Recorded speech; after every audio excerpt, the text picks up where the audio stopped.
By a show of hands, who knows the first three words of the Constitution? Thank you. I'll come back to that.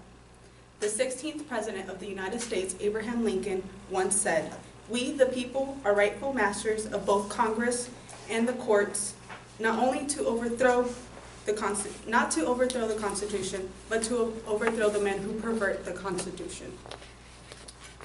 The reason I mention this quote and the answer to my question is, we, the people, should know about the divisions in our government, which include legislative, executive, and judicial.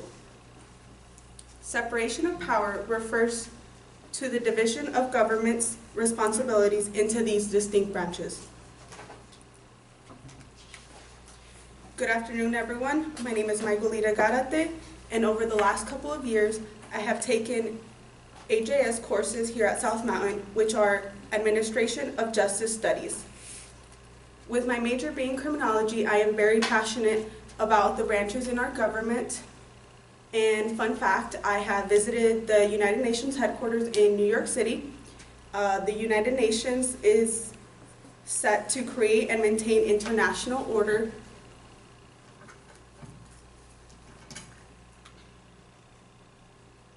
Governmental powers and responsibilities, they intentionally overlap. They're too complex and interrelated, making it impossible to be perfectly compartmentalized.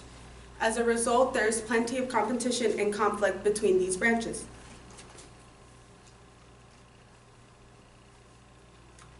Okay. The intent of separation of power is to prevent the concentration of power and provide balance. We begin with the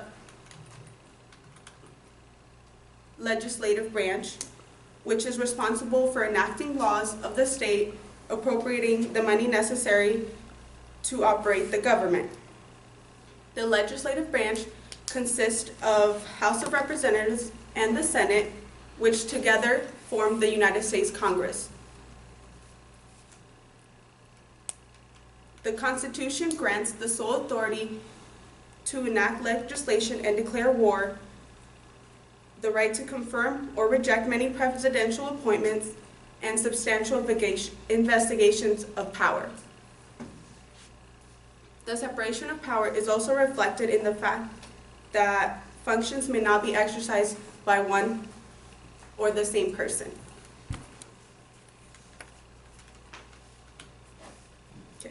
The executive branch is responsible for implementing and administrating the public policy enacted and funded by the legislative branch. The power of the executive branch is vested in the President of the United States.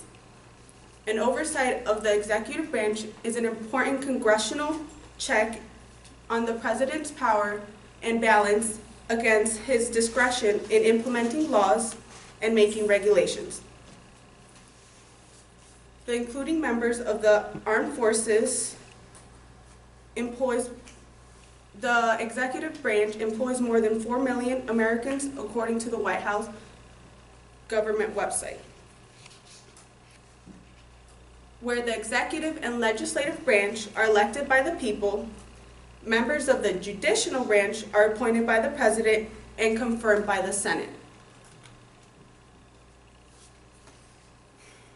The judicial branch is responsible for deciphering the Constitution and laws and applying strict interpretations to controversies brought before it. So Article 3 on the Constitution, which establishes the judicial branch, leaves Congress a significant discretion determining the shape and structure of the federal laws. The judicial branch has always had the final say regarding interpreting issues whenever they arise. By forcing the various branches to be accountable to one another, no one branch can seize enough power to become dominant. The best example for concentration of power is the President can veto acts of Congress. Congress can override the veto of the President, and the Supreme Court has assumed the power of judicial review. So how this all came to be, you may ask. The Founding Fathers took the following ideas and converted the theories into practical applications. James Harrington brought Aristotle's idea of the mixed government up to date and proposed a system based on separation of power. John Locke separated the power into executive and legislative branches. Montesquieu's spirit of laws expanded on Locke's, adding a judiciary. They are influenced to establish the three branches.